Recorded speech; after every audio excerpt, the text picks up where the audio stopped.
ആരാധനയിലേക്ക് സ്വാഗതം ചെയ്യുന്നു. സർവശക്തിയുള്ള ദൈവം നിങ്ങളെ അനുഗ്രഹിക്കട്ടെ.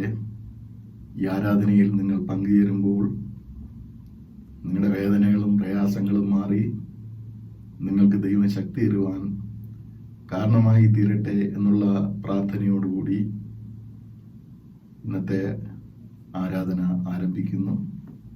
നിങ്ങളെല്ലാവരും വളരെ ശ്രദ്ധയോടുകൂടി ഇത് പങ്കുചേരുവാനായി ഞാൻ അപേക്ഷിക്കുന്നു. നമുക്ക് ദൈവത്തെ ആരാധിക്കാം. ദൈവം ആത്മാവാകുന്നു, അവനെ നമസ്കരിക്കുന്നവർ ആത്മാവിലും സത്യത്തിലും നമസ്കരിക്കണം. നമ്മുടെ പിതാവായ ദൈവത്തിങ്കൽ നിന്നും കർത്താവായ യേശുക്രിസ്തുവിങ്കൽ നിന്നും നമുക്ക് കൃപയും സമാധാനം ഉണ്ടാകട്ടെ. ഇത് യഹോവ ഉണ്ടാക്കിയ ദിവസം, ഇന്ന് നാം സന്തോഷിച്ച് ആനന്ദിക്കാം.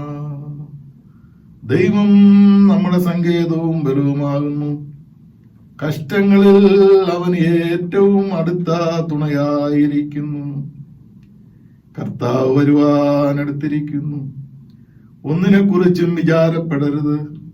എല്ലാറ്റിലും പ്രാർത്ഥനയാലും അപേക്ഷയാലും നമ്മുടെ ആവശ്യങ്ങൾ സ്തോത്രത്തോടുകൂടെ ദൈവത്തെ അറിയിക്കത്രേ വേണ്ടത്. കർത്താവേ, ഞങ്ങളുടെ ആദരങ്ങളെ തുറക്കണമേ, എന്നാൽ ഞങ്ങളുടെ വായ് നിന്റെ സ്തുതിയെ വർണ്ണിക്കും. പിതാവിനും പുത്രനും പരിശുദ്ധാത്മാവിനും മഹത്വം ഉണ്ടാകട്ടെ, ആദിയെങ്കിലും എപ്പോഴും എന്നേക്കുമുള്ള പ്രകാരം തന്നെ. ആമേൻ. അവിടുത്തെ ശക്തിയാലും ജ്ഞാനത്താലും സകലത്തെ സൃഷ്ടിക്കുകയും ഞങ്ങളെ രക്ഷിതാവായിരിക്കാൻ അവിടുത്തെ പുത്രനെ ഞങ്ങൾക്ക് നൽകുവാൻ തക്കോണം ലോകത്തെ സ്നേഹിക്കുകയും ചെയ്ത പിതാവായ ദൈവമേ, അങ്ങേക്ക് സ്തുതി ഉണ്ടാകട്ടെ. പാപമൊഴികെ സർവത്തിലും ഞങ്ങൾക്ക് തുല്യമായി തീർന്നവനും ഞങ്ങളുടെ അതിക്രമങ്ങൾ നിമിത്തം മരണത്തിന് ഏൽക്കപ്പെടുകയും ഞങ്ങളുടെ നീതീകരണത്തിനായി ഉയർത്തെഴുന്നേൽക്കപ്പെടുകയും ചെയ്ത പുത്രനായ ദൈവമേ, അങ്ങേക്ക് സ്തുതി ഉണ്ടായിരിക്കട്ടെ. സകല സത്യത്തിൽ ഞങ്ങളെ വഴി നടത്തുകയും ദൈവസ്നേഹം ഞങ്ങളുടെ ഹൃദയത്തിൽ പകരുകയും ചെയ്യുന്ന പരിശുദ്ധാത്മാവായ ദൈവമേ, അങ്ങേക്ക് സ്തുതി ഉണ്ടാകട്ടെ. അവിടത്തേക്ക് സകല ബഹുമാനവും സ്തുതിയും എന്നും എന്നേക്കും ഉണ്ടായിരിക്കട്ടെ. ആമേൻ. സർവശക്തനായ ദൈവമേ, ഞങ്ങളുടെ കർത്താവായ യേശുക്രിസ്തു മുഖാന്തരം ഞങ്ങളുടെ ആരാധനയും സ്തോത്രവും തിരുവൻപാകെ അർപ്പിക്കുന്നതിനായി ഞങ്ങൾ തിരുസന്നിധിയിലേക്ക് വന്നിരിക്കുന്നു. ഞങ്ങളുടെ പാപങ്ങളെ പരമാർത്ഥമായി ഏറ്റുപറയുന്നതിനും മറ്റുള്ളവർക്ക് ഞങ്ങൾക്കും വേണ്ടി പ്രാർത്ഥിക്കുന്നതിനും ഞങ്ങളെ സഹായിക്കണമേ. അവിടുത്തെ പരിശുദ്ധവചനം ശ്രദ്ധയോടുകൂടി കേൾക്കുന്നതിനാൽ ഞങ്ങൾ അവിടുത്തെ സ്നേഹത്തിന്റെ വലിപ്പത്തെ കൂടുതൽ അർത്ഥമായി അറിയുകയും അവിടുത്തെ കൃപാബലങ്ങളെ ഞങ്ങളുടെ ജീവിതത്തിൽ തെളിയിച്ചു കാണിക്കുകയും ചെയ്യേണ്ടതിന് ഞങ്ങളുടെ കർത്താവായ യേശുക്രിസ്തു മൂലം കൃപ ചെയ്യണമേ. ആമേൻ. കർത്താവിൽ പ്രിയ സഹോദരി സഹോദരങ്ങളെ, നമുക്ക് പാപമില്ല എന്ന് നാം പറയുമെങ്കിൽ നമ്മെ തന്നെ വഞ്ചിക്കുന്നു. സത്യം നമ്മിലില്ലാതെയായി. നമ്മുടെ പാപങ്ങൾ ഏറ്റു പറയുന്നുവെങ്കിൽ ദൈവം നമ്മോട് പാപങ്ങളെ ക്ഷമിച്ച് സകല അനീതിയും പോക്കി നമ്മെ ശുദ്ധീകരിപ്പാൻ തക്കവണ്ണം വിശ്വസ്തനും നീതിമാനുമാകുന്നുവെന്ന് ദൈവത്തിന്റെ വചനം നമ്മെ പഠിപ്പിക്കുന്നു. നീതിമാൻ ആരുമില്ല, ഒരുത്തൻ പോലുമില്ല. എല്ലാവരും പാപം ചെയ്തു ദൈവദേശമില്ലാത്തവരായി തീർന്നു. പാപത്തിന്റെ ശമ്പളം മരണമത്രേ, ദൈവത്തിന്റെ കൃപാവരമോ നമ്മുടെ കർത്താവായ യേശുക്രിസ്തു നിത്യജീവൻ തന്നെ. ഈ ദൈവത്തിന്റെ മാറ്റമില്ലാത്ത വചനങ്ങളെ ഓർത്തുകൊണ്ട് ദൈവസന്നിധിയിൽ നമ്മുടെ ഹൃദയങ്ങളെയും മനസ്സുകളെയും വണക്കി നമ്മുടെ കുറവുകൾ നമുക്ക് ഏറ്റു പറയാം. അറിഞ്ഞും അറിയാതെയും ചെയ്തിരിക്കുന്ന പാപങ്ങളെ ക്ഷമിക്കണമേ എന്ന് നമുക്ക് ദൈവത്തോട് താഴ്മയായി അപേക്ഷിക്കാം.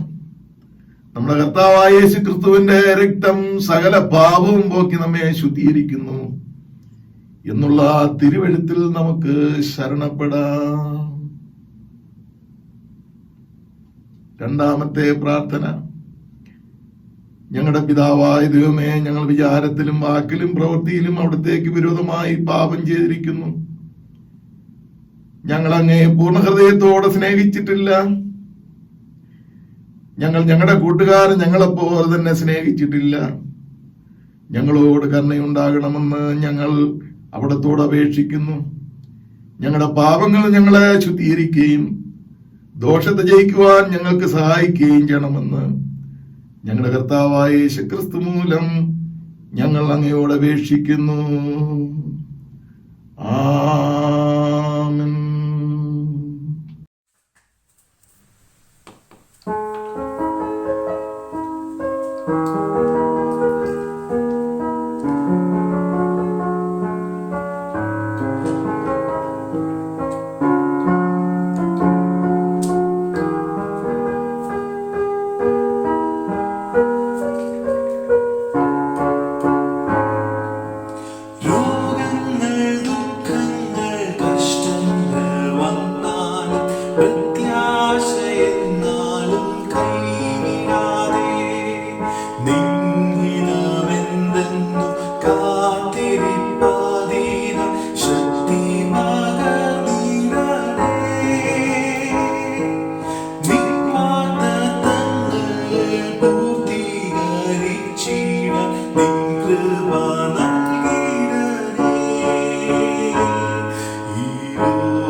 കരുണയുള്ള കർത്താവേ, നിന്റെ വിശ്വാസമുള്ള ജനങ്ങൾ തങ്ങളുടെ സകല പാപങ്ങളിൽ നിന്നും ശുദ്ധീകരിക്കപ്പെട്ട് ശാന്തമനസ്സോടെ നിന്നെ സേവിക്കുവാനായിട്ട് ഞങ്ങൾക്ക് പാവമോചനവും സമാധാനവും നൽകണമെന്ന് ഞങ്ങളുടെ കർത്താവായ യേശുക്രിസ്തു മൂലം ഞങ്ങൾ അവിടത്തോട് അപേക്ഷിക്കുന്നു.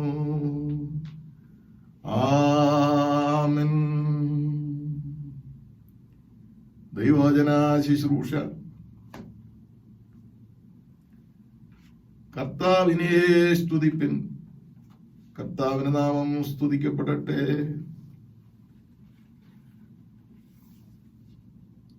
ആഗമനത്തിൽ 2-ാം ഞായർ, വേദപുസ്തക ഞായർ, ദൈവവചനം പാതയ്ക്ക് പ്രകാശം.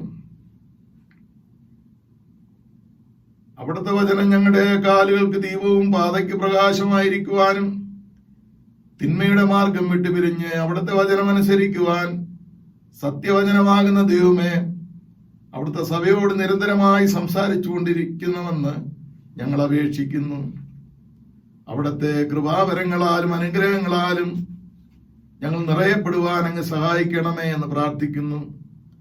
വെറുതെ അവിടുത്തെ അടുക്കലേക്ക് മടങ്ങി വരാതെ അങ്ങേക്ക് ഇഷ്ടമുള്ളത് നിവർത്തിക്കുകയും അയച്ച കാര്യം സാധിപ്പിക്കുകയും ചെയ്യുന്ന അങ്ങയിൽ നിന്ന് പുറപ്പെടുന്ന അവിടുത്തെ വചനം ഞങ്ങളുടെ സമാധാന മാർഗത്തിൽ നയിക്കണമെന്ന് അവിടത്തോടും പരിശുദ്ധാത്മാവിനോടും കൂടെ ഏകദൈവമായി കാലാവസാനം കൂടാതെ ജീവിച്ചു വാഴുന്ന യേശുക്രിസ്തു മൂലം ഞങ്ങൾ അങ്ങയോട് അപേക്ഷിക്കുന്നു.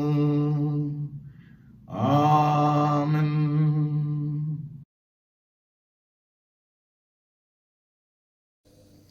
Psalms 100. O be joyful in the Lord, all ye lands.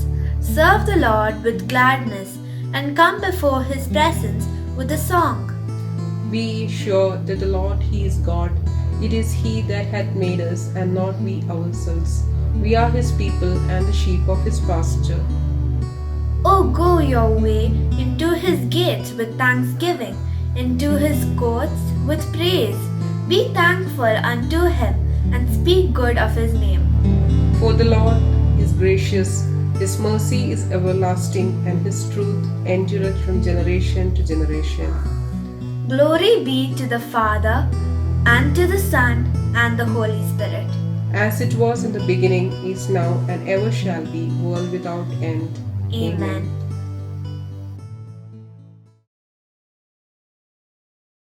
First lesson for today is taken from the book of Isaiah, chapter 55, verses 6 to 13. Seek the Lord while he may be found, call on him while he is near. Let the wicked forsake his ways, and the evil man his thoughts. Let him turn to the Lord, and he will have mercy on him, and to our God, for he will freely pardon. For my thoughts are not your thoughts, neither are your ways my ways, declares the Lord. As the heavens are higher than the earth, so are my ways higher than your ways, and my thoughts than your thoughts. As the rain and the snow come down from heaven, and do not return to it without watering the earth and making it bud and flourish, so that it yields seed for the sower and bread for the eater, so in my word that goes out from my mouth, it will not return to me empty, but will accomplish what I desire and achieve the purpose of which I sent it. You will go out in joy and be led forth in peace. The mountains and hills will burst into songs before you, and all the trees of the field will clap their hands. Instead of the thorn bush will grow the pine tree, and instead of briars, the myrtle will grow. This will be for the Lord's renown, for an everlasting sign, which will not be destroyed. Here ends the first lesson.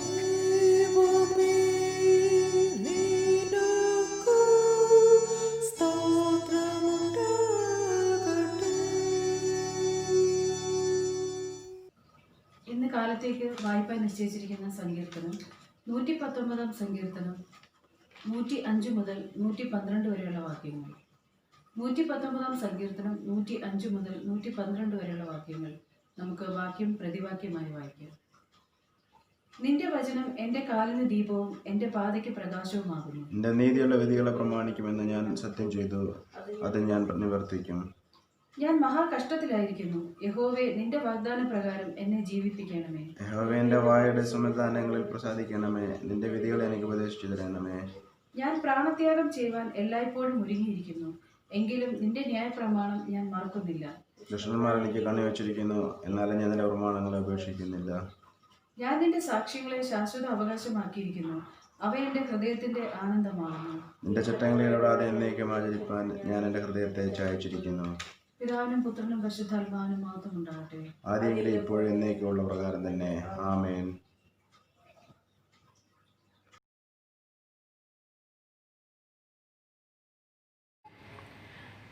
ഇന്നത്തേക്കുള്ള ലേഖന ഭാഗം ഗലാത്യർക്ക് എഴുതിയ ലേഖനം 1-ാം അധ്യായം 11 മുതൽ 17 വരെയുള്ള വാക്യങ്ങൾ. Galatians chapter 1 versus 11 to 17. സഹോദരന്മാരെ, ഞാൻ അറിയിച്ച സുവിശേഷം മാനുഷ്യമല്ല എന്നു നിങ്ങളെ ഓർമ്മിപ്പിക്കുന്നു. അതു ഞാൻ മനുഷ്യരോട് പ്രാപിച്ചിട്ടില്ല, പഠിച്ചിട്ടുമില്ല. യേശുക്രിസ്തുവിൻ്റെ വെളിപ്പാടിനാൽ അത്രേ പ്രാപിച്ചത്. യഹൂദ മതത്തിലെ എൻ്റെ മുൻകാല ജീവിതത്തെപ്പറ്റി നിങ്ങൾ കേട്ടിട്ടുണ്ടല്ലോ. ഞാൻ ദൈവത്തിൻ്റെ സഭയെ അത്യന്തം ഉപദ്രവിച്ചു മുടിക്കുകയും എൻ്റെ പിതൃപാരമ്പര്യത്തെക്കുറിച്ച് അത്യന്തം എരിവേറി എൻ്റെ സ്വജനത്തിൽ സമപ്രായക്കാരായ പലരെക്കാളും യഹൂദമതത്തിൽ അധികം മുതിരുകയും ചെയ്തു പോന്നു. എങ്കിലും എൻ്റെ ജനനം മുതൽ എന്നെ വേർതിരിച്ചു തൻ്റെ കൃപയാൽ വിളിച്ചിരിക്കുന്ന ദൈവം തൻ്റെ പുത്രനെക്കുറിച്ചുള്ള സുവിശേഷം ഞാൻ ജാതികളുടെ ഇടയിൽ അറിയിക്കേണ്ടതിനോ അവനെ എന്നിൽ വെളിപ്പെടുത്തുവാൻ പ്രസാദിച്ചപ്പോൾ ഞാൻ മാംസരക്തങ്ങളോട് ആലോചിക്കുകയോ എനിക്കു മുമ്പേ അപ്പോസ്തലന്മാരായവരുടെ അടുക്കൽ യെരുശലേമിലേക്കു പോകുകയോ ചെയ്യാതെ നേരെ അറേബ്യയിലേക്കു പോകുകയും ദമസ്കോസിലേക്കു മടങ്ങിപ്പോരുകയും ചെയ്തു. ഇവിടെ ലേഖനഭാഗം അവസാനിക്കുന്നു.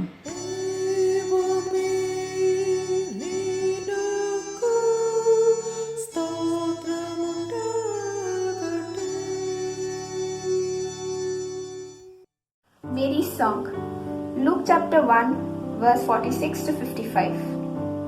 And Mary said, My soul glorifies the Lord, and my spirit rejoices in God my Saviour, for he has been mindful of the humble state of his servant.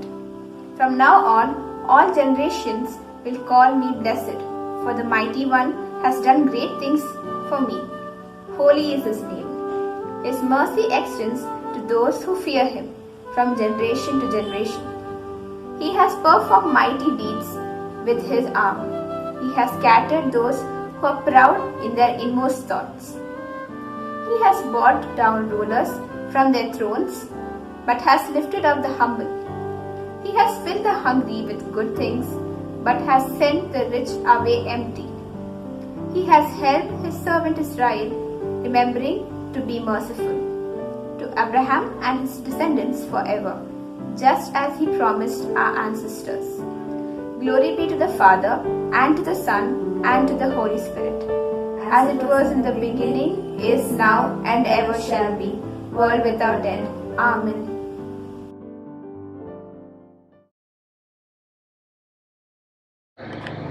ഇന്ന് കാലത്തേക്ക് നിശ്ചയിച്ചിരിക്കുന്ന സുവിശേഷം വിശുദ്ധ ലൂക്കോസ് എഴുതിയ സുവിശേഷം 1-ാം അധ്യായം 67 മുതൽ 80 വരെയുള്ള വാക്യങ്ങൾ.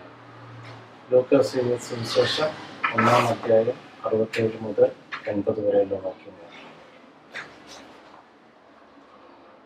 അവന്റെ അപ്പനായ സക്രിയാവ് പരിശുദ്ധാത്മാവ് നിറഞ്ഞവനായി പ്രവചിച്ചു പറഞ്ഞത്, ഇസ്രായേലിന്റെ ദൈവമായ കർത്താവ് അനുഗ്രഹിക്കപ്പെട്ടവൻ.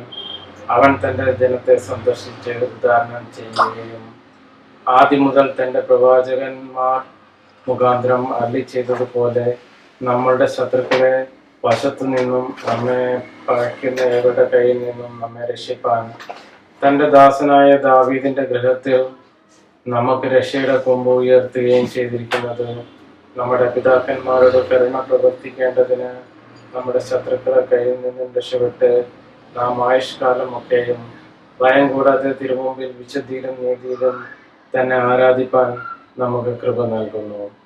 അവൻ നമ്മുടെ പിതാവായ അബ്രഹാമിനോട് സത്യവും തന്റെ വിശുദ്ധ നിയമം ഓർത്തതുകൊണ്ട് ആകുന്നു.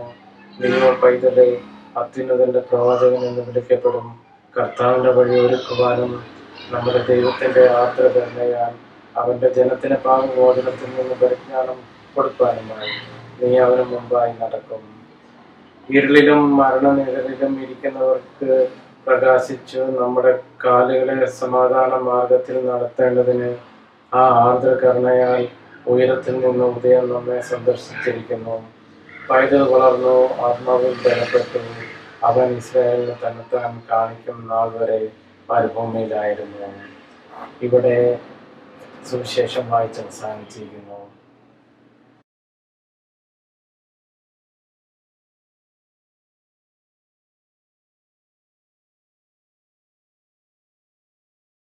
ഇന്നേക്കുള്ള പ്രത്യേക പ്രാർത്ഥന, വിശേഷിച്ച് birthdays: Mrs Jolly Mani, Mrs Manju Varghese, Miss Serena Mariyam Jacob. പ്രിയപ്പെട്ടവരെ, ദൈവത്തിൻ്റെ കരുത്തിൽ ഓർക്കാം.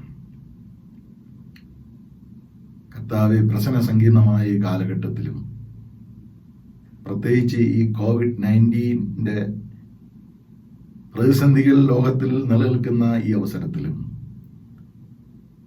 ദൈവം ഞങ്ങൾ അതിശയമായി സൂക്ഷിക്കുന്ന കൃപകളെ ഓർത്ത് നന്ദിയോടുകൂടി ഞങ്ങൾ ദൈവത്തിന് സ്തോത്രം പറയുന്നു.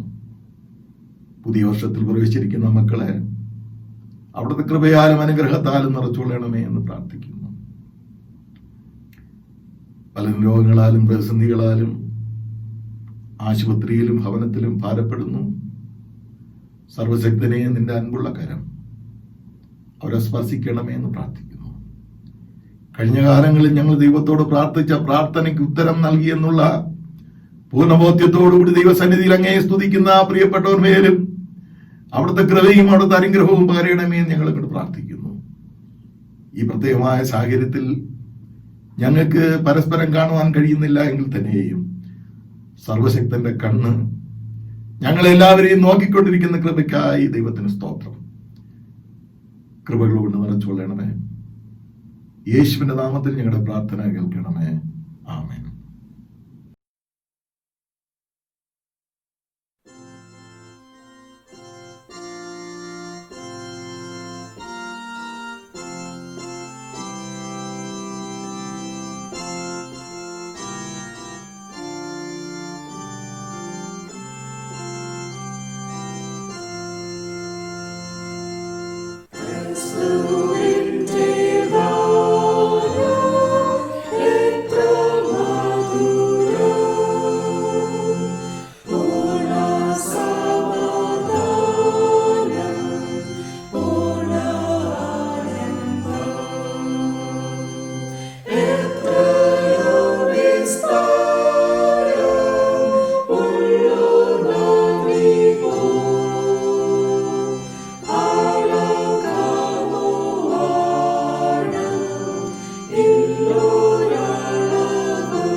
നമുക്ക് പ്രാർത്ഥിക്കാം.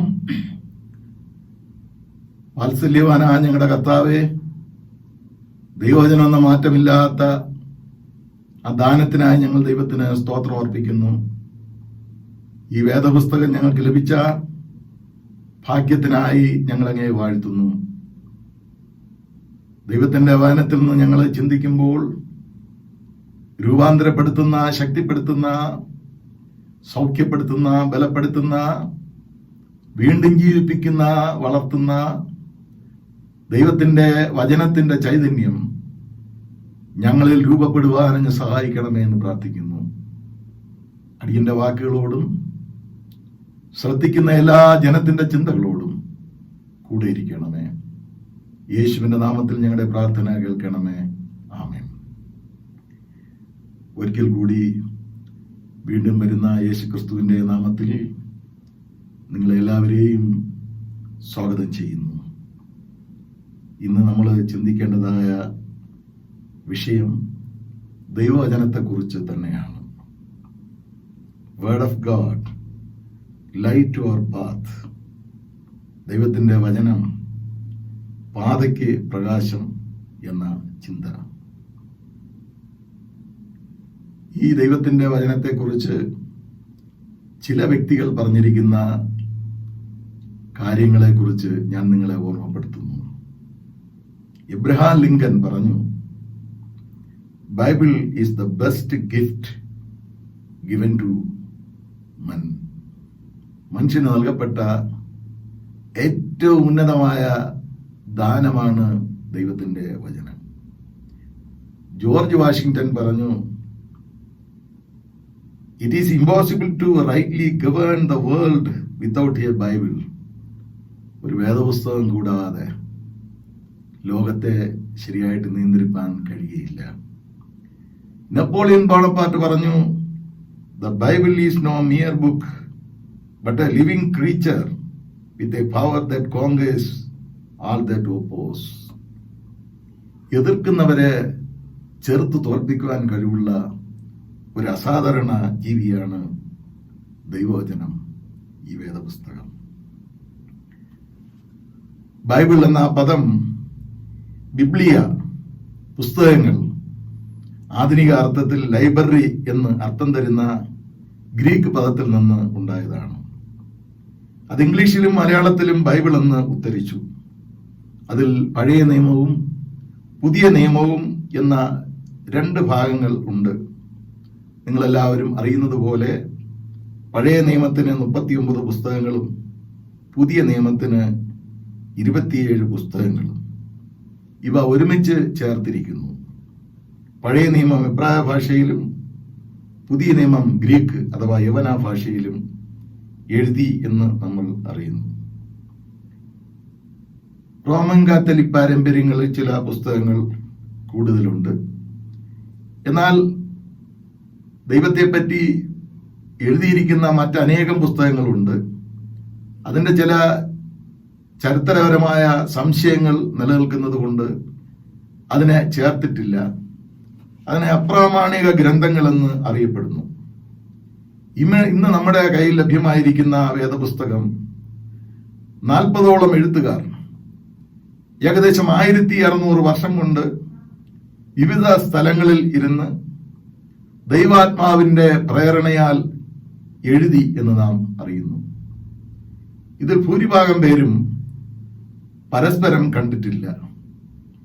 എന്നാൽ ഇതിന്റെ ആശയം, ഇതിന്റെ ഒരുമ മറ്റൊരു പുസ്തകങ്ങളിലും കാണാത്ത രീതിയിലുള്ളതാണ്. അതാണ് ഈ പുസ്തകത്തിന്റെ ശ്രേഷ്ഠത.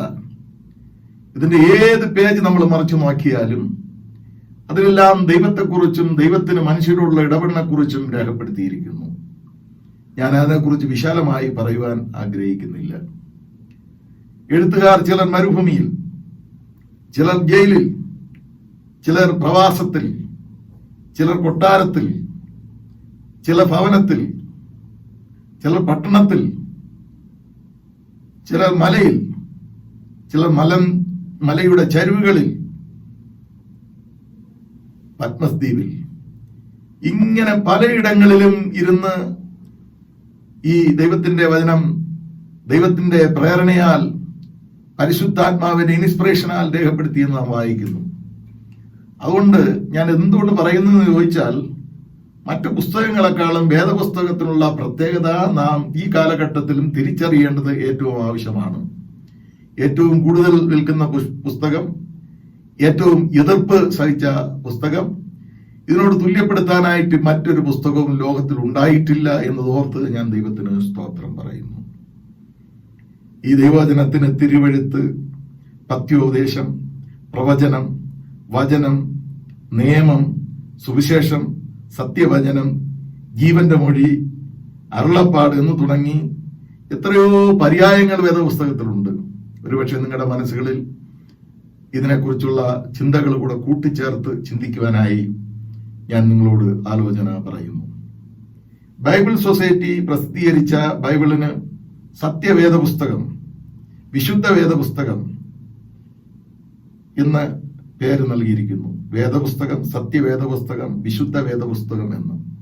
ഇംഗ്ലീഷിൽ അതിനെ ഹോളി ബൈബിൾ എന്നും പറഞ്ഞിരിക്കുന്നു. ഇതിന്റെ വാക്കുകൊണ്ട് തന്നെ നമുക്കിതിനെക്കുറിച്ചുള്ള പ്രത്യേകത ഗ്രഹിക്കാനായിട്ട് സാധിക്കും. അത് ഞാൻ നിങ്ങൾക്ക് പറഞ്ഞു തരേണ്ട ആവശ്യമില്ല. ഈ ദൈവത്തിന്റെ വചനത്തിന് അതിന്റെ പ്രത്യേകതകൾ എന്താണ്? അതിന് ക്രിയേറ്റിവിറ്റിയുണ്ട്, ഡിസ്ട്രക്ടിവിറ്റിയുമുണ്ട്. ദൈവവചനത്തിന്റെ രക്ഷയും ശിക്ഷയും, ഉദ്ധാരണവും നാശവും, അനുഗ്രഹവും ശാപവും, സമാധാനവും സ്വസ്ഥതയും അസ്വസ്ഥതയും, ജീവനും മരണവും എല്ലാം നൽകുവാനുള്ള ശക്തിയുണ്ട്. അതിന് തനിയെ പ്രവർത്തിക്കുവാനുള്ള ശക്തിയുണ്ട്. ഞാൻ നേരത്തെ പറഞ്ഞതുപോലെ ആർക്കും ചെറുത്ത് തോൽപ്പിക്കുവാൻ, ആർക്കും തടഞ്ഞു നിൽക്കുവാൻ കഴിയാത്ത അസാധാരണമായ ശക്തി ദൈവത്തിന്റെ വചനത്തിൽ അടങ്ങിയിട്ടുണ്ട്. അനുഗ്രഹത്തിനായാലും ശരി, സംരക്ഷണത്തിനായാലും ശരി, നശിപ്പിക്കുവാനായാലും ശരി, ധാരാളം വേദപുസ്തകങ്ങൾ, വാക്യങ്ങൾ വേദപുസ്തകത്തിലുണ്ട്. അതിൽ ചില കാര്യങ്ങൾ, ഞാൻ ഈ പറയുന്ന കാര്യങ്ങളെ നിങ്ങളുടെ മനസ്സിനുണർത്താനായിട്ട് പറയാം. മറ്റു വചനവും ദൈവത്തിന്റെ പരിശുദ്ധാത്മാവ് നിങ്ങൾക്ക് തരുമ്പോൾ അതോടുകൂടി ചേർത്ത് നിങ്ങൾ ധ്യാനിക്കുക. യിരെമ്യാവിന്റെ പുസ്തകം 23-ാം അധ്യായം 29-ാം വാക്യം വായിക്കുമ്പോൾ, എന്റെ വചനം തീ പോലെയും പാറയെ തേർക്കുന്ന ചുറ്റിക പോലെയും അല്ലയോ. നിങ്ങൾക്കറിയാം തീയുടെ ഉപയോഗം, ഹാമറിന്റെ ചുറ്റികയുടെ ഉപയോഗം നിങ്ങൾക്ക് എല്ലാവർക്കും അറിയാം. അത് വലിയ പാറയായാലും അതിനെ തകർത്ത് കളയും. ചെറിയ ചുറ്റിക കൊണ്ടാണ് പാറയെ ഇങ്ങനെ സ്ലോലി അടിച്ച് തകർക്കുന്നത്. അത്രമാത്രം ശക്തി ദൈവത്തിന്റെ വചനത്തിലുണ്ടെന്ന് പ്രവാചകൻ പറയുന്നു. എബ്രായലേഖനം 4-ാം അധ്യായം 12-ാം വാക്യം വായിക്കുമ്പോൾ ദൈവത്തിന്റെ വചനത്തിനുള്ള സ്വഭാവം, ക്രിയേറ്റിവിറ്റിയും അതുപോലെ ഡിസ്ട്രക്ട് ചെയ്യുവാനുള്ള കഴിവും ആ വചനത്തിലൂടെ വായിക്കുമ്പോൾ തന്നെ നമുക്ക് ഉൾക്കൊള്ളാൻ കഴിയുന്നു. ദൈവത്തിന്റെ വചനം ജീവനും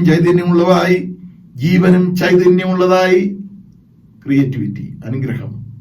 ഇരുവായ്ച്ചുള്ള ഏത് വാളിനേക്കാളും മൂർച്ചയേറിയതും പ്രാണനെയും ആത്മാവിനെയും സന്ധിമഞ്ചകളെയും വേർപിടിക്കും വരെ തുളച്ചു ചെല്ലുന്നതും ഹൃദയത്തിലെ ചിന്തനങ്ങളെയും ഭാവങ്ങളെയും വിവേചിക്കുന്നതുമാകുന്നു. അതാണ് ദൈവത്തിന്റെ വചനത്തിന്റെ പ്രത്യേകത. വെളിപ്പാട് പുസ്തകം 1-ാം അധ്യായം 16-ാം വാക്യത്തിൽ വായിക്കുന്നു, അവന്റെ വായിൽ നിന്ന്, യേശുവിന്റെ വായിൽ നിന്ന് മൂർച്ചയേറിയ ഇരുവായ്ത്തലുള്ള വാൾ പുറപ്പെടുന്നു. സംരക്ഷിക്കുവാനും സാധിക്കുന്നു, നശിപ്പിക്കുവാനും സാധിക്കുന്നു. ദൈവത്തെ സ്നേഹിക്കുന്നവർക്ക്, ദൈവത്തെ ചേർന്ന് നിൽക്കുന്നവർക്ക് ഇതൊക്കെ സംരക്ഷണമായി മാറുമ്പോൾ, എതിർത്ത് നിൽക്കുന്നവർക്ക് ഇതെല്ലാം തകർച്ചയിലേക്ക് പോകേണ്ട കാരണമായി തീരുന്നു എന്ന് നാം അറിയുന്നു. ഒരു ഉദാഹരണം ഞാൻ പറയാം. ധാരാളം ഉദാഹരണങ്ങളുണ്ട് വേദപുസ്തകത്തിൽ. പക്ഷെ ഒരു ഉദാഹരണം, ദൈവവചനത്തിന്റെ ശക്തിയെക്കുറിച്ചുള്ള ഒരു ഉദാഹരണം ഞാൻ നിങ്ങളോട് പറയാനായിട്ട് ആഗ്രഹിക്കുന്നു. ദാനിയേൽ പ്രവാചകന്റെ പുസ്തകത്തിൽ അതിന്റെ 5-ാം അധ്യായത്തിൽ അവിടെ രേഖപ്പെടുത്തിയിട്ടുണ്ട്. ചുരുക്ക ഭാഷയിൽ ഞാൻ സംസാരിക്കട്ടെ. ബെൽസസറിന്റെ അനുഭവം ആണ് അവിടെ രേഖപ്പെടുത്തിയിരിക്കുന്നത്. തന്റെ പിതാവായ നെബൂഖദ്നേസർ യെരുശലേം ദേവാലയത്തിൽ നിന്ന് കൊള്ളയായി കൊണ്ടുവന്ന പൊൻവെള്ളി പാത്രങ്ങളിൽ ബെൽസസർ രാജാവും മഹത്തുക്കളും അവന്റെ ഭാര്യമാരും വൈപ്പാട്ടുകളും അതിൽ വീഞ്ഞ് കുടിച്ചുകൊണ്ടിരുന്നപ്പോഴാണ് സംഭവം. പെട്ടെന്നൊന്ന് സംഭവിച്ചെന്നറിയാമോ? തൽക്ഷണത്തിൽ മനുഷ്യന്റെ കൈവിരൽ പുറപ്പെട്ട് വിളക്കിന് നേരെ രാജധാനിയുടെ ചുവരിൽ എഴുതി. ആ ചുവരിൽ എഴുതിയ എഴുത്ത് കണ്ടപ്പോ രാജാവിന്റെ മുഖം വാടി, വിചാരങ്ങളാൽ പരവശനായി അരയുടെ ഏപ്പ് അഴിഞ്ഞു, കാൽമുട്ടുകൾ ആടിപ്പോയി, രാജാവ് ഉറക്കെ നിലവിളിച്ചു എന്ന് ദാനിയേൽ പ്രവാചകന്റെ പുസ്തകം 5-ാം അധ്യായം 6-7 വാക്യങ്ങളിൽ രേഖപ്പെടുത്തിയിരിക്കുന്നു. എന്താണ് എഴുതിയത്? ദാനിയേൽ വന്ന് അതിനെ വ്യാഖ്യാനിക്കുകയാണ്. ആ എഴുതിയ വാക്കിങ്ങനെയാണ്: മെനെ മെനെ തെക്കേൽ ഗുഫ്സീർ. ആർക്കും വ്യാഖ്യാനിക്കുവാൻ കഴിയുന്നില്ല. ദാനിയേൽ വ്യാഖ്യാനിക്കുന്നു. എന്താ ദാനിയേൽ പറഞ്ഞത്? ദൈവം നിന്റെ രാജ്യത്വം എണ്ണി അതിന് അന്തം വരുത്തിയിരിക്കുന്നു. ത്രോസിൽ നിന്നെ തൂക്കി കുറവുള്ളവനായി കണ്ടിരിക്കുന്നു. നിന്റെ രാജ്യം വിഭജിച്ച് മേദ്യർക്കും പാർസ്യർക്കും കൊടുത്തിരിക്കുന്നു. ഡിസ്ട്രക്ടിവിറ്റി, അത് നമുക്ക് ദൈവത്തിന്റെ വചനത്തിൽ കാണാൻ സാധിക്കുന്നു. പവർഫുൾ വേർഡ്, മാറ്റമില്ലാത്ത വാക്ക് ദൈവം എഴുതി. ദൈവവചനം നമ്മെ സംബന്ധിച്ചിടത്തോളം എന്താണ് എന്ന് നമ്മൾ ചിന്തിക്കുകയാണ്. ദൈവവചനം നമ്മെ സംബന്ധിച്ചിടത്തോളം അത് പോഷണം തരുന്ന ഒന്നാണ്. 1 പത്രോസ് 2-ാം അധ്യായം 2-ാം വാക്യത്തിൽ, ഇപ്പോൾ ജനിച്ച ശിശുക്കളെ പോലെ രക്ഷയ്ക്കായി വളരുവാൻ വചനമെന്ന മായമില്ലാത്ത പാൽ കുടിപ്പാൻ വാഞ്ചിപ്പൻ. ഞാൻ വ്യാഖ്യാനിക്കേണ്ട. അതുപോലെ സങ്കീർത്തനത്തിന്റെ പുസ്തകം 119-ാം അധ്യായം 103-ാം വാക്യം, തിരുവചനം എന്റെ അണ്ണാക്കിന് എത്ര മധുരം, അവ എന്റെ വായ്ക്ക് തേനിലും നല്ലത്. തേനിനെ കുറിച്ചും പാലിനെ കുറിച്ചും ഒന്നും ഞാൻ വീണ്ടും വ്യാഖ്യാനിക്കേണ്ട കാര്യമില്ല.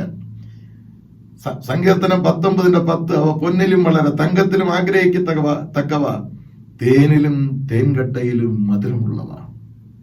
ഇതാണ് ദൈവവചനത്തിന്റെ പ്രത്യേകത. ആത്മീയമായ പോഷണം തരുന്ന വചനം.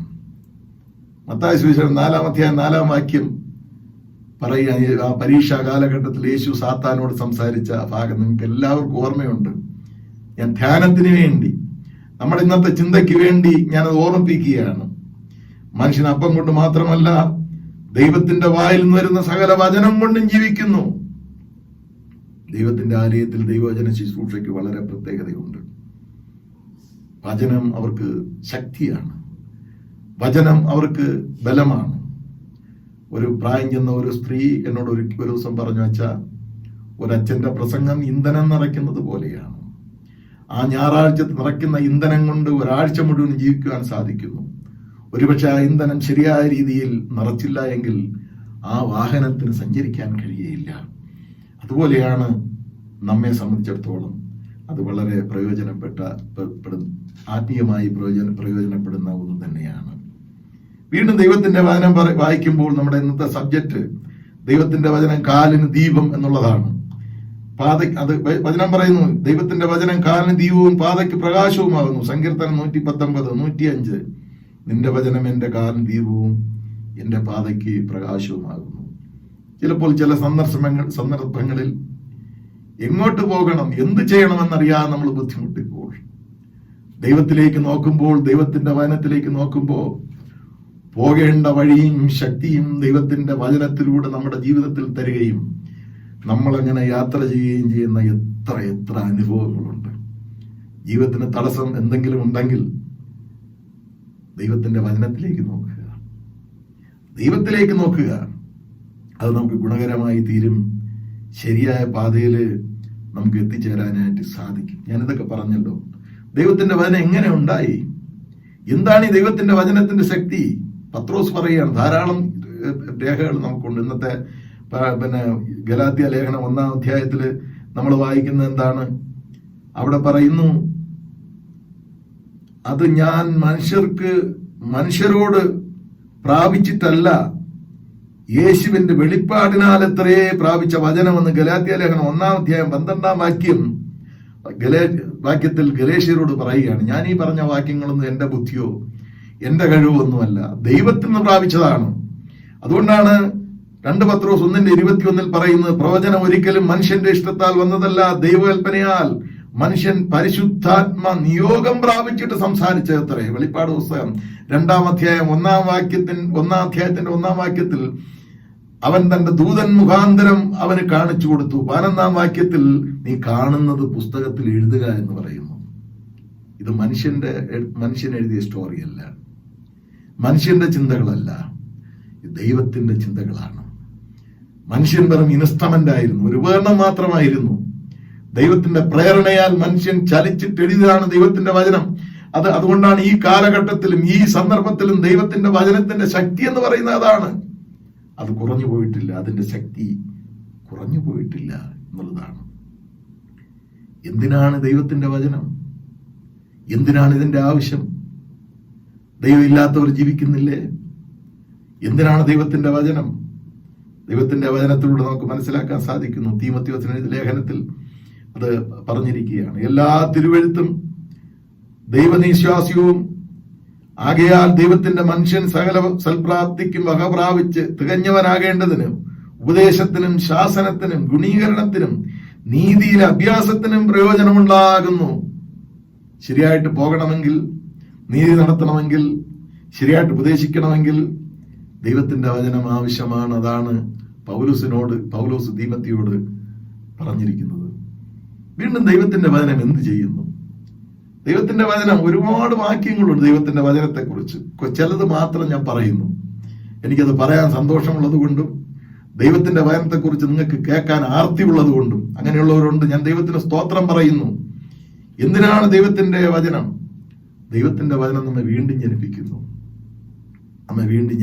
ദൈവത്തിന്റെ വചനം. നമ്മൾ വിചാരിച്ചാൽ സാധിക്കില്ല വീണ്ടും ജനിക്കാൻ. ദൈവത്തിന്റെ വചനം പ്രവർത്തിക്കണം. അതാണ് 1 പത്രോസ് 1:22 പറഞ്ഞിരിക്കുന്നത്. കെടുന്ന ബീജത്താലല്ല, കെടാത്തതിനാലും നിലനിൽക്കുന്നതുമായ ദൈവത്തിന്റെ വചനത്താൽ വീണ്ടും ജനിച്ചിരിക്കുന്നു എന്ന് നമുക്ക് മനസ്സിലാക്കാൻ സാധിക്കുന്നു. ഈ യാക്കോബിന്റെ ലേഖനം 1:23-24 വാക്യങ്ങൾ വായിക്കുമ്പോൾ ഇങ്ങനെ വായിക്കുന്നു: ഒരുത്തൻ വചനം കേൾക്കുന്നവനെങ്കിലും ചെയ്യാത്തവനായിരുന്നാൽ അവൻ തന്റെ സ്വാഭാവിക മുഖം കണ്ണാടിയിൽ നോക്കുന്ന ആളോട് ഒക്കുന്നു. അവൻ തന്നെത്താൻ കണ്ട് പുറപ്പെട്ടു താൻ ഇന്ന രൂപം ആയിരുന്നു എന്ന് ഉടനെ മറന്നുപോകുന്നു എന്ന് അവിടെ നാം വായിക്കുന്നു. ദൈവത്തിന്റെ വചനത്തിൽ നോക്കുമ്പോൾ നമ്മെ നമുക്ക് കാണാം. നാം ആരാണെന്ന് നമുക്ക് മനസ്സിലാകും. നമ്മുടെ കുറവുകൾ നമുക്ക് മനസ്സിലാകും. നമ്മുടെ ബലഹീനത നമുക്ക് മനസ്സിലാകും. നമ്മുടെ അശക്തി നമുക്ക് മനസ്സിലാകും. ഞാൻ ഒന്നുമില്ല, വെറും പൊടിയാണ്, എന്റെ ക്ഷണികത എനിക്ക് മനസ്സിലാക്കും. ദൈവത്തിന്റെ പവറിനെ എനിക്ക് കാണാൻ കഴിയും. അതുകൊണ്ട് ദൈവത്തിന്റെ വചനത്തിലോട്ട് നോക്കുമ്പോൾ, വായിക്കുമ്പോൾ, ധ്യാനിക്കുമ്പോൾ എന്നെ എനിക്ക് മനസ്സിലാക്കാൻ സാധിക്കുന്നു. യോഹന്നാന്റെ സുവിശേഷം 6:68 വാക്യത്തിൽ ഇങ്ങനെ നമ്മൾ വായിക്കുന്നു. അതിന്റെ പശ്ചാത്തലമുണ്ട്. യേശു പ്രസംഗിച്ചപ്പോൾ ആർക്കും മനസ്സിലായില്ല. എല്ലാവരും ഈ കഠിനമായ ഉപദേശം കേട്ട് അങ്ങനെ വിസ്മയിച്ച് അവർ തിരിച്ചുപോയി, മടങ്ങിപ്പോയി. യേശുവോട് നോക്കിയപ്പോൾ ശിഷ്യന്മാർ മാത്രമേ ഉള്ളൂ. യേശു ചോദിച്ചു, നിങ്ങൾക്കും പോയി കൂടെ എന്ന് ചോദിച്ചു. അപ്പോൾ പത്രോസ് പറഞ്ഞു, നിത്യജീവന്റെ മൊഴികൾ നിന്റെ പക്കലുള്ളപ്പോൾ ഞങ്ങൾ എവിടെ പോകും? നിത്യജീവന്റെ മൊഴി നിന്റെ പക്കലുള്ളത്, ദൈവത്തിന്റെ മൊഴി അതാണ്. അത് കേട്ടാൽ ഞങ്ങൾക്ക് മറ്റൊരു സ്ഥലത്തും പോകാൻ സാധിക്കുകയില്ല. ഇന്നത്തെ വായനാ ഭാഗത്ത് യെശയ്യാ പ്രവാചകന്റെ പുസ്തകം 55-11 വാക്യത്തിൽ നമ്മൾ വായിക്കുന്നത്, എന്റെ വായിൽ നിന്ന് പുറപ്പെടുന്ന എന്റെ വചനമായിരിക്കും, അത് വെറുതെ എന്റെ അടുക്കലേക്ക് മടങ്ങി വരാതെ എനിക്ക് ഇഷ്ടമുള്ളത് പ്രവർത്തിക്കുകയും ഞാൻ അയച്ച കാര്യം സാധിക്കുകയും ചെയ്യും എന്ന് രേഖപ്പെടുത്തിയിരിക്കുന്നു. ഇന്നത്തെ പുതിയ നിയമവേദഭാഗം വായിക്കുമ്പോൾ ഇതെത്ര ശരിയാണ്. മാത്രമല്ല ആ സബ്ജക്ട് ലൂക്കോസിന്റെ സുവിശേഷം 1-ാം വായിക്കുമ്പോൾ മറിയയിലും എലിസബത്തിലും കണ്ടത് ദൈവത്തിന്റെ വചനത്തിന്റെ പ്രവൃത്തിയാണ്. എത്രയോ വർഷം മുമ്പ് പ്രവാചകന്മാർ മുഖാന്തരം അരുളി ചെയ്ത ദൈവത്തിന്റെ വചനം അത് സാധിക്കുമോ, നടക്കുമോ, എങ്ങനെ നടക്കുമെന്ന് മനുഷ്യൻ ചിന്തിച്ചുകൊണ്ടിരിക്കുമ്പോ ദൈവത്തിനൊന്നും അസാധ്യമല്ല, ദൈവത്തിനെല്ലാം സാധ്യമാണെന്ന് ദൈവം പ്രവർത്തിക്കുന്ന ഒരു അവസ്ഥയെ നമുക്ക് കാണാൻ കഴിയും. അതാണ് ഈ കാലഘട്ടത്തിൽ, പ്രത്യേകിച്ച് ഇന്നത്തെ ഈ നോമ്പ് കാലഘട്ടത്തിൽ നാം ചിന്തിക്കുകയും ധ്യാനിക്കുകയും ചെയ്യുന്നത്. ദൈവത്തിന്റെ വചനം പ്രവർത്തിക്കും, അത് വെളിപ്പെട്ട് അത് പ്രവർത്തിക്കും. യോഹന്നാന്റെ സുവിശേഷം 1:14 വാക്യത്തിൽ നാം വായിക്കുന്നത്, വചനം ജഡമായി തീർന്നു. വചനം ജഡമായി തീർന്നു, കൃപയും സത്യവും നിറഞ്ഞവനായി മനുഷ്യരുടെ ഇടയിൽ പാർത്തുവെന്ന് നാം അറിയുന്നു. ഇനി ലൂക്കോസിന്റെ സുവിശേഷത്തിലേക്ക് ഞാൻ നിങ്ങളുടെ ശ്രദ്ധയെ ക്ഷണിക്കുകയാണ്. ലൂക്കോസിന്റെ സുവിശേഷം 1-ാം 67 മുതൽ 80 വരെ. ഈ ലൂക്കോസിന്റെ എഴുത്തിലും ആശയത്തിലും അവതരണ രീതിയിലും മറ്റു സുവിശേഷങ്ങളിൽ നിന്ന് വേറിട്ട് നിൽക്കുന്ന ഒരു സുവിശേഷമാണ് പ്രസ്തുത സുവിശേഷം. വൈദ്യനായ ലൂക്കോസിന്റെ ഈ സുവിശേഷം നാം ശ്രദ്ധിക്കുമ്പോൾ യേശുക്രിസ്തുവിന്റെ വംശാവലി രേഖപ്പെടുത്തുന്നതിൽ പോലും വ്യത്യസ്തതയുണ്ട്. മത്തായി മുകളിൽ നിന്ന് താഴേക്ക് ഡിസെൻഡിങ് ഓർഡർ, അബ്രഹാം തുടങ്ങി ഇങ്ങനെ ജോസഫിലൂടെ വന്ന് യേശുക്രിസ്തുവിൽ സന്ധിക്കുന്ന ഒരു രീതി. എന്നാൽ ലൂക്കോസിന്റെ സുവിശേഷമാണെങ്കിൽ അസെൻഡിങ് ഓർഡർ, യേശുവിൽ നിന്ന് ആരംഭിച്ച് അല്ലെങ്കിൽ ജോസഫിൽ നിന്ന് ആരംഭിച്ച് അങ്ങനെ പോയി ദാവീദിനെ സന്ധിച്ച് പിന്നെ അവിടെ നിന്നും പോയി അബ്രഹാമിനെയും സന്ധിച്ച് ഒടുവിലായി ആദാമിൽ ചെന്നെത്തുന്ന ഒരു ഓർഡറാണ് രണ്ടുപേരും പറഞ്ഞിരിക്കുന്നത്. രണ്ടിനും രണ്ടിൻ്റെതായ വ്യത്യസ്തതകളുണ്ട്, രണ്ടിൻ്റെയും ഐക്യതകളുമുണ്ട് എന്ന് നാം മനസ്സിലാക്കുന്നു.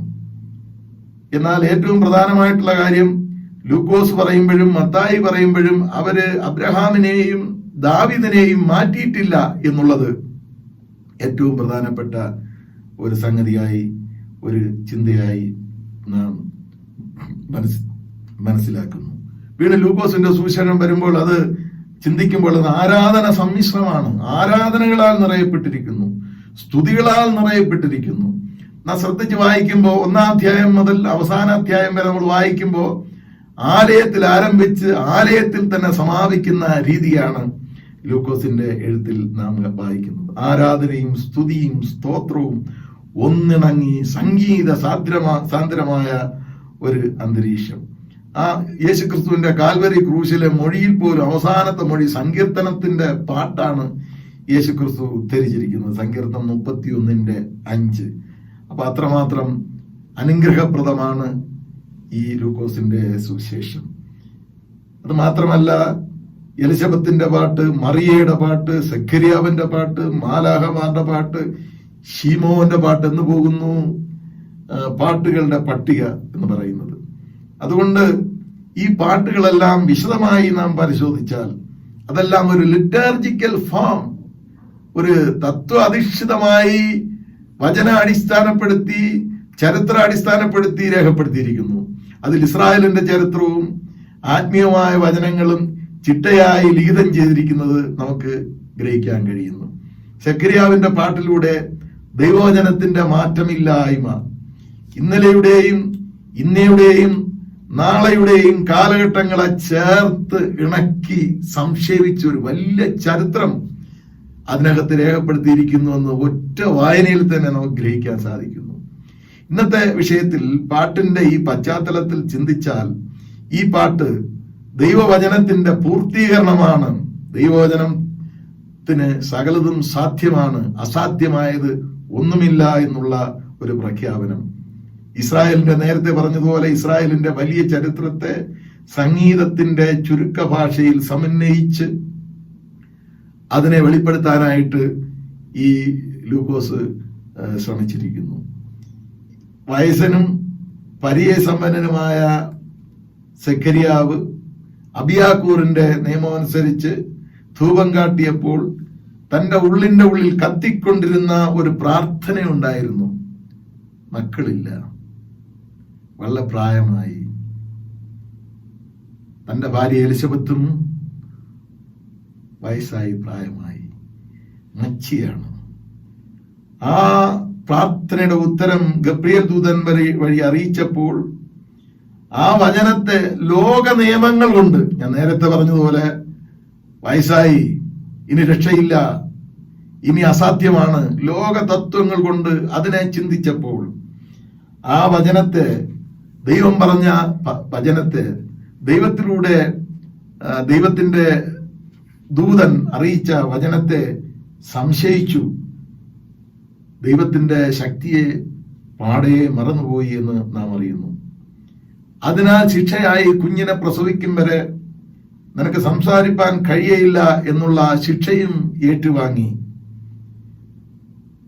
എന്നാൽ പ്രസവാനന്തരം ശിക്ഷയിൽ നിന്ന് വിമുക്തി നേടിയെ പാടിയ പാട്ടാണ് ഈ പ്രവചന ഗീതം എന്നുള്ളത്. അതുകൊണ്ട് ഇതിന് വളരെ പ്രത്യേകതയുണ്ട്. ഞാൻ നേരത്തെ പറഞ്ഞതുപോലെ ആകാശവും ഭൂമിയും ഒഴിഞ്ഞു പോയാലും ദൈവത്തിന്റെ വചനം മാറുകയില്ല. ദൈവത്തിന്റെ വചനം സ്വർഗത്തിലും ഭൂമിയിലും സ്ഥിരമായിരിക്കുന്നു. ഇന്നും ഇന്നലെയും എന്നേക്കും അനന്യൻ തന്നെ എന്ന് പറയുന്ന, നമ്മെ അറിയിക്കുന്ന ആ ദൈവത്തിന്റെ വചനത്തിന് മാറ്റമില്ല. ആ മാറ്റമില്ലായ്മയുടെ അവതരണമാണ്, മാറ്റമില്ലാത്ത ദൈവവചനത്തിന്റെ അവതരണമാണ് ഈ പാട്ട്. പാട്ടുകൾ കൊണ്ട് ദൈവത്തിന്റെ വചനം ജനത്തെ അറിയിക്കുവാൻ സാധിക്കുമെന്ന് ഈ കാലഘട്ടങ്ങളിൽ നമ്മൾ ചിന്തിക്കുകയാണ്. അതുകൊണ്ടാണ് ദൈവത്തിന്റെ ദൂതൻ ഭൂമിയിലേക്ക് വന്ന് പാടിയത്. ലൂക്കോസ് സുവിശേഷം 2-ാം അധ്യായം 14-ാം വാക്യം. സാധാരണക്കാരായിട്ടുള്ള മനുഷ്യർ ഇത് മനസ്സിലാക്കിക്കൊള്ളട്ടെ. എന്താണ് അത്യുന്നതങ്ങൾ ദൈവത്തിന്റെ മഹത്വം, ഭൂമിയിൽ ദൈവപ്രസാദമുള്ള മനുഷ്യർക്ക് സമാധാനം. അതിനെക്കുറിച്ച് കൂടുതൽ വ്യാഖ്യാനിക്കാനായി ഞാൻ ശ്രമിക്കുന്നില്ല. വരുന്ന ആരാധനകളിലും കാലഘട്ടങ്ങളിലും അതിനെക്കുറിച്ചുള്ള ചിന്തകൾ നമുക്ക് പങ്കുവെക്കാനായി കഴിയുമെന്ന് ദൈവത്തിൽ വിശ്വസിക്കുന്നു. എന്നാൽ വചനം പാട്ടിന്റെ രൂപത്തിൽ, സംഗീതത്തിന്റെ രൂപത്തിൽ എല്ലാവർക്കും മനസ്സിലാകുന്ന രീതിയിൽ ക്രമപ്പെടുത്തിയിരിക്കുന്നു. വേദപുസ്തകം പഠിക്കുമ്പോൾ തന്നെ നമുക്കറിയാം, ഗദ്യവും പദ്യവും ഇടകലർന്നതാണ് പലയിടത്തും. പ്രവാചകന്മാരുടെ പ്രസ്താവനകൾ പദ്യരൂപത്തിലാണ് അവതരിപ്പിച്ചിരിക്കുന്നത്. സങ്കീർത്തനം പദ്യരൂപത്തിലാണ്. എല്ലാ രീതിയിലും ദൈവത്തിന്റെ വചനം ജനങ്ങൾക്ക് ഉൾക്കൊള്ളത്തക്ക രീതിയിൽ ഉപമകളിലൂടെ, കഥകളിലൂടെ, വിവിധ രീതിയിൽ ജനത്തെ പഠിപ്പിച്ചിരിക്കുന്നു. അതോർത്ത് ഞാൻ ദൈവത്തിന് സ്തോത്രം പറയുന്നു. എന്താണ് ഈ ഭാഗത്ത് ഈ പാട്ടിന്റെ പ്രധാനമായ സത്ത, പ്രധാനമായ വസ്തുതകൾ രേഖപ്പെടുത്തിയിരിക്കുന്നത്? ദൈവത്തിന്റെ സന്ദർശനം, പിതാക്കന്മാരോട് അരുളിച്ചെയ്ത വചനത്തിന്റെ നിവൃത്തി, ദാവീദിലൂടെ കൈവരുന്ന രക്ഷ, ദൈവത്തിന്റെ കരുണ, ദൈവത്തിന്റെ കൃപ, ദൈവത്തിന്റെ പ്രതാപം, മാത്രമല്ല മശിഹായുടെ ദൗത്യം. ആ ദൗത്യത്തിൽ 76-ാം വാക്യം വായിക്കുമ്പോൾ ആ ദൗത്യത്തിൽ സ്നാപയോഹന്നാനുള്ള പങ്കാളിത്തം, വഴിയൊരുക്കൽ, ഉയരത്തിൽ നിന്ന്, ഉന്നതത്തിൽ നിന്ന് ഉദയം ചെയ്ത പ്രകാശമായ യേശുക്രിസ്തു, സമാധാനത്തിന്റെ മാർഗത്തിൽ നമ്മെ നടത്തുവാനുള്ള ദൈവത്തിന്റെ മുൻ നിർണയിച്ച പദ്ധതി,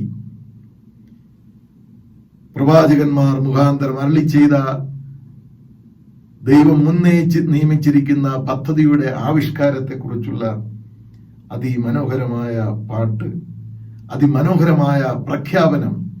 ഇന്നും ആ പ്രഖ്യാപനം നടന്നുകൊണ്ടിരിക്കുകയാണ്. അതാണ് ലൂക്കോസ് സുവിശേഷത്തിൽ സെഖര്യാവിന്റെ, പുരോഹിതനായ സെഖര്യാവിന്റെ, ഇത് പ്രവചനഗീതമായതുകൊണ്ട് പ്രവാചകനായ സെഖര്യാവിന്റെ വാക്കുകളിലൂടെ നമുക്ക് മനസ്സിലാക്കുവാനായി സാധിക്കുന്നത്. ചുരുക്കത്തിൽ ദൈവത്തെയും ദൈവത്തിന്റെ വചനത്തെയും സംശയിക്കരുത്. ദൈവത്തിന്റെ വചനം, വേദപുസ്തകം ഒരു സാധാരണ പുസ്തകമല്ല, ഒരു അസാധാരണ പുസ്തകമാണ്. അതിനെ സ്നേഹിക്കുക, അതിനെ എംബ്രേസ് ചെയ്യുക, അതിനെ ചേർത്ത് വെച്ചാൽ, അതിനെ വഹിച്ചാൽ, അതിനെ ഉദ്ഘോഷിച്ചാൽ, അതിനെ ഉച്ചരിച്ചാൽ, അതിനെ അനുസരിച്ചാൽ നിങ്ങൾ ഈ ലോകത്തിലെ ഏറ്റവും ഭാഗ്യമുള്ളവരായിത്തീരും.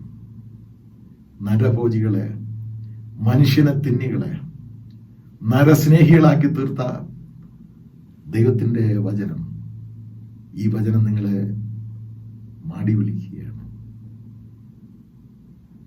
അധ്വാനിക്കുന്നവരും ഭാരം ചുമക്കുന്നവരായുള്ളവരെ എല്ലാവരും എൻ്റെ അടുക്കൽ വരുവിൻ, ഞാൻ നിങ്ങളെ ആശ്വസിപ്പിക്കും. ദാഹിക്കുന്നവരെ വരുവിൻ, വാങ്ങി ഭക്ഷിപ്പിൻ, തൃപ്തി പ്രാപിപ്പിൻ. എന്റെ മുഖമേറ്റുകൊണ്ട് എന്നോട് പഠിപ്പിൻ, നിങ്ങൾക്ക് ആശ്വാസമുണ്ടാകും. നിങ്ങളുടെ ജീവിതത്തിന്, നിങ്ങളുടെ അന്തരാത്മാവിന് ആശ്വാസമുണ്ടാകും. അതുകൊണ്ട് ദൈവവചനത്തെ ഓർത്ത് ദൈവത്തെ സ്തുതിക്കുക. തന്നല്ലോ കർത്താവേ, ഞങ്ങളുടെ കൈകളിൽ, ഞങ്ങളുടെ വീടുകളിൽ, ഞങ്ങളുടെ ജീവിതത്തിൽ നീ തന്നല്ലോ. ഞങ്ങളുടെ ശക്തിയാണ്, ഇത് ഞങ്ങളുടെ ബലമാണ്. ഞങ്ങളെ സഹായിക്കണമേ. ദൈവം നമ്മെ എല്ലാവരെയും സഹായിക്കട്ടെ. ആമേൻ. നമുക്ക് പ്രാർത്ഥിക്കാം. ഞങ്ങളെ വീണ്ടെടുക്കുവാനായ കർത്താവേ, ആ വചനത്തിന്റെ ശക്തിക്കായി ഞങ്ങൾ ദൈവത്തിന് സ്തോത്രം പറയുന്നു. ആ വചനത്തെ ഓർക്കുവാനും ഞങ്ങളുടെ ജീവിതത്തിൽ തന്നെ ഉപയോഗിക്കുവാനും ഞങ്ങളെ സഹായിക്കണമേ എന്ന് പ്രാർത്ഥിക്കുന്നു. ദൈവത്തിന്റെ വചനത്തെ സ്നേഹിച്ചവരെ, ദൈവത്തെ സ്നേഹിച്ചവരെ ഒരിക്കലും അങ്ങ് തള്ളിയിട്ടില്ലല്ലോ കർത്താവേ. ദൈവത്തിന് സ്തോത്രം.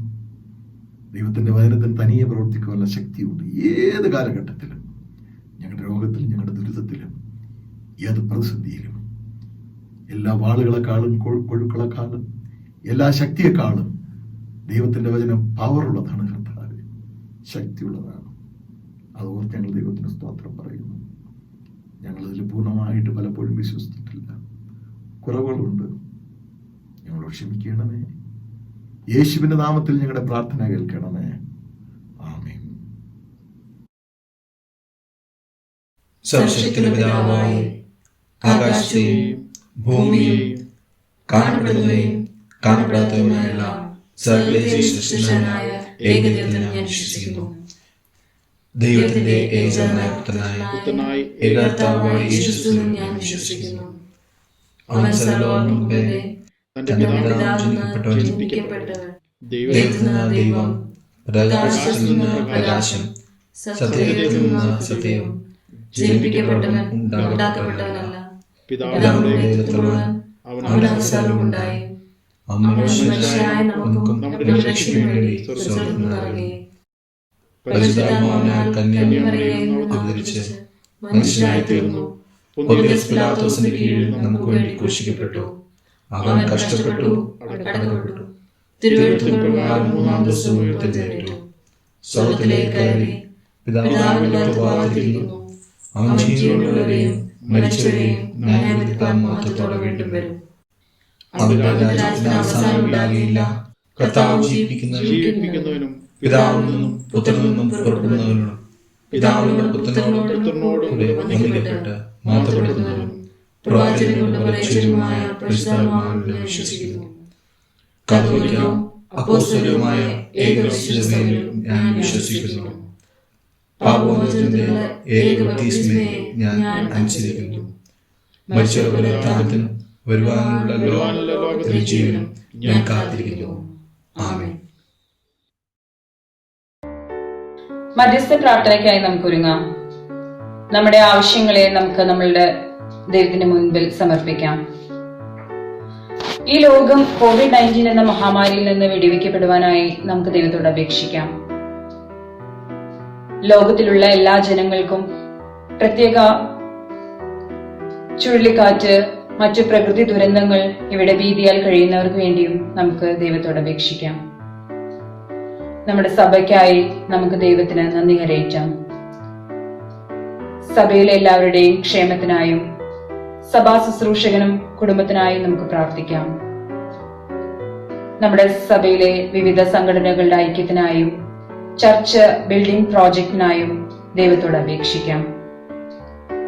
രോഗങ്ങളാലും മറ്റ് അനവധി പ്രയാസങ്ങളാലും ബുദ്ധിമുട്ടുന്നവർ, വാർദ്ധക്യത്തിലായിരിക്കുന്നവർ, എല്ലാ മാതാപിതാക്കൾ, എല്ലാ കുഞ്ഞുങ്ങൾ, ഇവർക്കായും അവരുടെ മാനസിക ആരോഗ്യത്തിനായും നമുക്ക് ദൈവത്തോട് അപേക്ഷിക്കാം. മൂന്നാമത്തെ ലിത്താനി നമുക്ക് ഉപയോഗിക്കാം. ഓരോ അപേക്ഷയുടെയും പിന്നാലെ കർത്താവെ കനിയണമേ എന്ന് പ്രതിവാക്യമായി പറയണം. കർത്താവെ കനിയണമേ എന്ന്. നീതിയിലും സമാധാനത്തിലും അധിഷ്ഠിതമായ ലോക വ്യവസ്ഥയ്ക്ക് വേണ്ടി നമുക്ക് പ്രാർത്ഥിക്കാം. കർത്താവേ കനിയണമേ. നമ്മുടെ രാഷ്ട്രത്തിനും രാഷ്ട്രപതിക്കും മന്ത്രിമാർക്കും ഗവൺമെന്റിൽ സേവനം ചെയ്യുന്ന എല്ലാവർക്കും വേണ്ടി ഞങ്ങൾ പ്രാർത്ഥിക്കുന്നു. കർത്താവേ കനിയണമേ.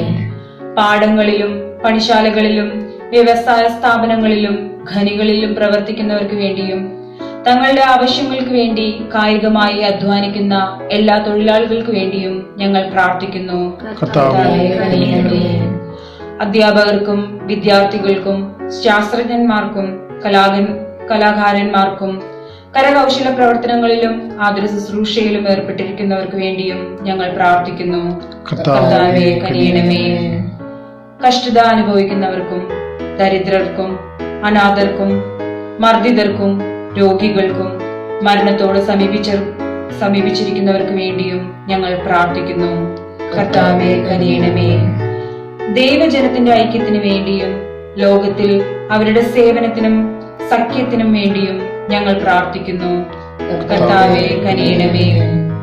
സൺഡേ സ്കൂൾ, യുവജന സഖ്യം, സ്ത്രീജന സഖ്യം, വൈദിക സെമിനാറുകൾ, സുവിശേഷ സംഘങ്ങൾ, ആശ്രമങ്ങൾ, സിസ്റ്റർഹുഡ് എന്നിവയ്ക്ക് വേണ്ടിയും ഞങ്ങൾ പ്രാർത്ഥിക്കുന്നു. സഭാ മേലധ്യക്ഷന്മാർക്ക് വേണ്ടിയും മറ്റെല്ലാ ശുശ്രൂഷകർക്ക് വേണ്ടിയും നമ്മുടെ മോഡറേറ്റർക്ക് വേണ്ടിയും ഉത്തരേന്ത്യ സഭയുടെ മോഡറേറ്റർക്ക് വേണ്ടിയും മർത്തോമാ സഭയുടെ മെത്രാപ്പൊലീത്തയ്ക്ക് വേണ്ടിയും ഞങ്ങളുടെ ബിഷപ്പിന് വേണ്ടിയും അവർ അവരുടെ വിവിധ ശുശ്രൂഷകളിൽ വിശ്വസ്തരായിരിക്കുന്നതിനു വേണ്ടിയും ഞങ്ങൾ പ്രാർത്ഥിക്കുന്നു. കർത്താവേ, കനിയണമേ. അന്ധകാരത്തിൽ നിന്ന് ഞങ്ങളെ തന്റെ അത്ഭുത പ്രകാശത്തിലേക്ക് വിളിച്ചവന്റെ നന്മയും ശക്തിയും ഘോഷിക്കുന്നതിനായി ഞങ്ങൾക്ക് വേണ്ടിയും പ്രാർത്ഥിക്കുന്നു. കർത്താവേ, കനിയണമേ. ഈ ലോകത്തിൽ വിശ്വസ്തയോടെ ദൈവത്തെ സേവിച്ച് മരിച്ചവരോടുകൂടെ നിന്റെ സന്നിധിയിൽ ഞങ്ങളും നിത്യാനന്ദം അനുഭവിക്കേണ്ടതിനും ഞങ്ങൾ പ്രാർത്ഥിക്കുന്നു. കർത്താവേ, കനിയണമേ. നമുക്ക് പ്രാർത്ഥിക്കാം. സകല ജ്ഞാനത്തിന്റെയും ഉറവയാകുന്ന ദൈവമേ, ഞങ്ങൾ ചോദിക്കുന്നതിന് മുമ്പേ തന്നെ ഞങ്ങളുടെ ആവശ്യങ്ങളെ നീ ഗ്രഹിച്ചിരിക്കുന്നു. ചോദിക്കുന്നതിലുള്ള ഞങ്ങളുടെ അജ്ഞതയും നീ അറിയുന്നു. ഞങ്ങളുടെ അയോഗ്യത മൂലം പല കാര്യങ്ങളും നിന്നോട് ചോദിപ്പാൻ ഞങ്ങൾ തുനിയുന്നില്ല. ഞങ്ങളുടെ അന്ധത മൂലം പല ആവശ്യങ്ങളും തിരുമുമ്പാകെ സമർപ്പിക്കാൻ കഴിയുന്നതുമില്ല. എന്നാൽ ഞങ്ങളുടെ ബലഹീനതകളിൽ മനസ്സലിവുണ്ടായി ഞങ്ങൾക്ക് ആവശ്യമുള്ളതെല്ലാം ഞങ്ങളുടെ കർത്താവായ യേശു ക്രിസ്തുവിന്റെ യോഗ്യത മൂലം ഞങ്ങൾക്ക് തരുവാൻ ഇഷ്ടമുണ്ടാകണമെന്ന് ഞങ്ങൾ നിന്നോട് അപേക്ഷിക്കുന്നു. ആമേൻ. Almighty God, Father of all mercies, we thy unworthy servants do give thee most humble and hearty thanks for all thy goodness and loving kindness to us and to all men. We bless thee for our creation, preservation, and all the blessings of this life, but above all for thine inestimable love in the redemption of the world by our Lord Jesus Christ, for the means of grace and for the hope of glory. And we beseech thee, give us that due sense of all thy mercies, that our hearts may be unfeignedly thankful, and that we show forth thy praise, not only with our lips, but in our lives, by giving up ourselves to thy service, and by walking before thee in holiness and righteousness all our days. Through Jesus Christ our Lord, to whom with thee and the Holy Spirit be all honor and glory, world without end. Amen. Welcome one and all in the precious name of our Lord and Savior, Jesus Christ. Thanks be to our glorious God, for He has kept us safe in this pandemic era. Thank you, donors who have come forward and lent a helping hand to our beloved brother in this time of crisis. If any of you are still wishing to extend a helping hand, you are free to do so. This year's carol service will be online. We will be having it on the 20th of this month at 6 p.m. I repeat, carol service at 6 p.m. on the 20th of this month. Similarly, Christmas worship service and New Year worship service would be online at 7 a.m. I repeat, Christmas and New Year worship service would be held online at 7 a.m. Request your participation in full strength. Thank you, choir and the youth who are front-ending the Christmas carol service program, and to Achin and Rijuan family for bringing this together to us. Thank you very much. God bless us all. സ്വർഗസ്ഥനായ ഞങ്ങളുടെ പിതാവേ, നിന്റെ നാമം വിശുദ്ധീകരിക്കപ്പെടണമേ. നിന്റെ രാജ്യം വരേണമേ. നിന്റെ ഇഷ്ടം സ്വർഗത്തിലെ പോലെ ഭൂമിയിലും ആകണമേ. ഞങ്ങൾക്ക് ആവശ്യമുള്ള ആഹാരം ഇന്ന് തരണമേ. ഞങ്ങളുടെ കടക്കാരോട് ഞങ്ങൾ ക്ഷമിച്ചിരിക്കുന്നത് പോലെ ഞങ്ങളുടെ കടങ്ങൾ ഞങ്ങളോട് ക്ഷമിക്കണമേ. ഞങ്ങളെ പരീക്ഷയിൽ കടത്താതെ ദുഷ്ടങ്കിൽ നിന്ന് ഞങ്ങളെ വിടുവിക്കണമേ. രാജ്യവും ശക്തിയും മഹത്വവും എന്നേക്കും നിനക്കുള്ളതല്ലോ. ആമേൻ.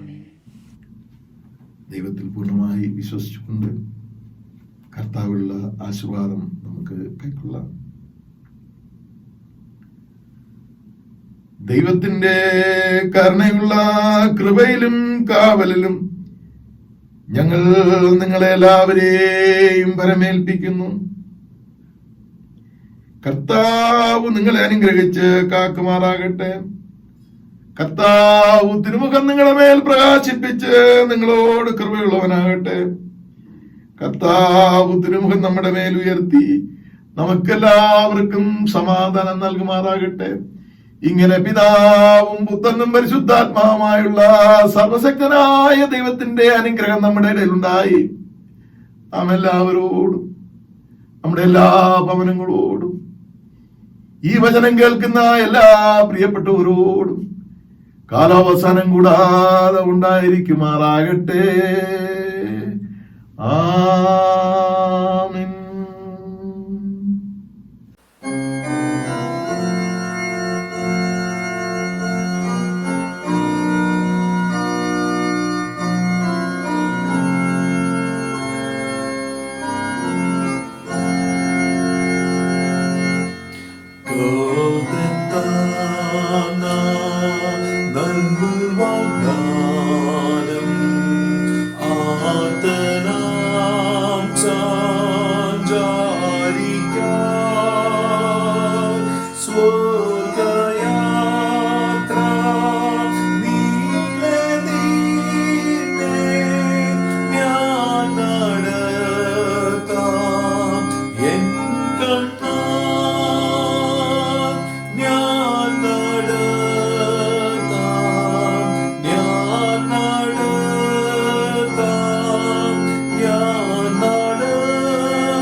Swargayatra